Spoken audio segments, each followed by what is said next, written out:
جب حضرت مہدی کی قیادت میں مسلمان صاحب ایمان اہل عرب یہودیوں اور عیسائیوں کی طاقت سے ٹکرائیں گے تو ان کی مدد کے لیے دو جانب سے اللہ تعالیٰ کچھ بھیجیں گے مدد. ایک تو آخری مرحلے میں مدد آئے گی حضرت مسیح عیسیٰ ابن مریم کا نزول، جو یہودیوں کی طرف رسول بنا کر بھیجے گئے تھے. انہیں یہودیوں نے اپنے خیال میں سولی پر چڑھا دیا، لیکن اللہ نے فرمایا وما صلبوہ وما قتلوہ ولکن شبہ لہم بل رفعہ اللہ الیہ. اللہ تو اپنی طرف اٹھا کر لے گیا. اور احادیث صحیحہ جو کہ ہمارے ہاں متواترہ کے درجے میں، وہ احادیث جو صحیح ہیں کی ہیں، ان سے ثابت ہے کہ حضرت عیسیٰ ابن مریم دوبارہ زمین پر آئیں گے. اور یہودیوں کا سب سے بڑا سرغنہ جو خود مسیح ہونے ہی کا دعویٰ کر رہا ہوگا، مسیح الدجال، اسے حضرت مسیح قتل کرے. لیکن ایک دوسری حدیث سے معلوم ہوتا ہے کہ مشرق سے فوجیں آئیں گی حضرت مہدی کی مدد کے لیے. یخرجون ناس من المشرق یؤدون للمہدی یعنی سلطانہ. مشرق کی طرف سے فوجیں آئیں گی کہ جو مہدی کی حکومت کو مستحکم کریں گی. خراسان کا لفظ آتا ہے ایک دوسری حدیث میں. خراسان سے سیاہ عالم چلیں گے، انہیں کوئی نہیں روک سکے گا یہاں تک کہ وہ یروشلم میں جا کر نصب ہو جائیں گے. اور حضور کے زمانے میں اچھی طرح سمجھ لیجئے، ہند کسے کہتے تھے حضور کے زمانے میں؟ پاکستان ہند میں شامل نہیں تھا. سندھ و ہند، سندھ ایک مکمل ملک تھا، ہند اس کے بعد شروع ہوتا تھا. یہ راجپوتانے کا اور تھر کا ڈیزرٹ جو ہے، اس سے آگے جو ہندوستان ہے وہ ہند تھا. یہ جو ہمارا پاکستان ہے یہ ہمیشہ ہند میں شامل نہیں رہا. حضور کے زمانے میں بالخصوص سندھ و ہند، دریائے سندھ چلا آ رہا ہے.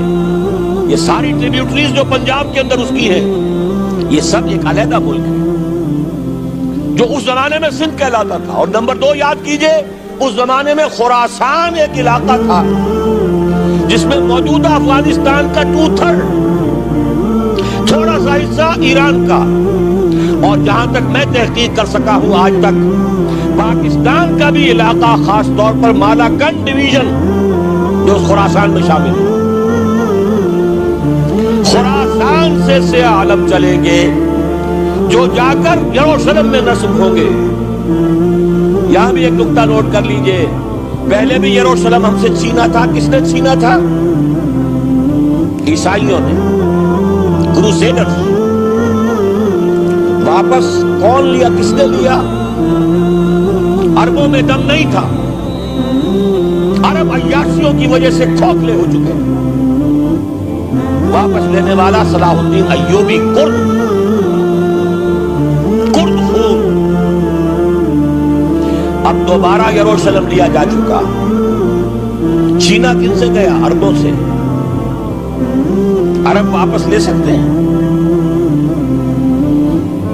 کوئی اندیشہ اگر ہو سکتا تھا عراق کے بارے میں کہ شاید اس کے ایٹمک دانت نکل آئے، جو سازش کی گئی، جس طرح اس احمق اور پاگل صدام حسین کو دام میں پھنسایا گیا. صدام 100 جال، دام کہتے جال کو، سب 100 صدام اس میں جو پھنسا ہے تو اگلا پچھلا کھایا پیا سب اگلوا دیا. اور ہے کون؟ اس کے پاس ایٹمک ہتھیاروں کا ذخیرہ موجود ہے، اور کسی کے وہ ایٹمک دانت بھی نکلنے نہیں دے رہے. پاکستان کے اوپر کتنا دباؤ، اور ہمیں نہیں پتا کتنا کچھ دباؤ قبول کیا جا چکا. یہ تو سبھی مانتے ہیں. کیپ کر دیا گیا، روک دیا گیا، آگے تو نہیں بڑھ رہا، یہ تو سبھی مانتے ہیں. رول بیک بھی ہو گیا یا نہیں کچھ پتہ نہیں، لیکن کسی صورت یہ نہیں تسلیم کریں گے، قبول کریں گے کہ کسی مسلمان ملک کے پاس ایٹم بم آ جائے. یہودیوں کے پاس ذخیرہ موجود سب جانتے ہیں. بہرحال یہ جان لیجئے اس علاقے سے امید ہوتی ہے. سندھ اور خراسان حالات بہت خراب ہیں ہمارے، اور حالات بہت خراب ہیں افغانستان کے بھی، لیکن حالات کے بدلتے اللہ تعالیٰ کی مشیت کے تحت دیر نہیں لگا کرتے. سیرت نبوی میں مجھے نظر آتا ہے سن 10 میں 10 نبوی ہجرت سے 3 سال پہلے 2.5 سال پہلے کہیں سے کوئی امید کی کرن نظر نہیں آتی تھی کہ عرب میں اسلامی حکومت قائم ہو جائے. 10 برس ہو چکے محمد رسول اللہ کو دعوت دیتے ہوئے، اور ابھی تک بمشکل 125 آدمی ہے. اپنے بل پر اپنے طاقت پر مکے میں رہ بھی نہیں سکتے. کیسے ہو جائے گا؟ کہاں سے ہو جائے گا؟ میں آج پوچھتا ہوں، کوئی سر بتائے. کہیں سے کوئی امید کی کرن اس وقت نظر آتی ہے؟ اس ماحول میں لے جائیے. اگلے 3 سال میں کیا ہو گیا؟ پہلے سال 6، اگلے سال 12، اس سے اگلے سال 72، اور بیعت عقبہ ثانیہ ہجرت، اور وہاں سے اب حضور کی طرف سے انیشیٹ شروع ہو گیا، انیشیٹو. تو ہم نہیں کہہ سکتے. اللہ تعالیٰ کی قدرت، اللہ کی مشیت. یہ یقین ہے کہ دنیا کے خاتمے سے پہلے نظام خلافت قائم ہوگا، اور تمام دنیا میں ہوگا. ظاہر ہے کہیں پہلے کسی ایک جگہ سے ہوگا، جیسے حضور کے زمانے میں ہوا. اگر بیک وقت پوری دنیا میں ہو سکتا تو حضور کے دست مبارک سے ہوتا. اگر حضور کے دست مبارک سے بھی ایک ملک میں ہوا، جزیرہ نما عرب میں ہوا، پھر حضور کے امتی ہے نا. ابو بکر ہے، عمر ہے، عثمان ہے، صحابہ کرام کی فوجیں نکلی ہیں، امتی ہے. امتیوں کے ہاتھوں اس کی توسیع ہوئی. اب بھی یہی ہوگا، کسی ایک علاقے میں ہوگا. میرا گمان ہے، میں یہ یقین سے نہیں کہہ سکتا.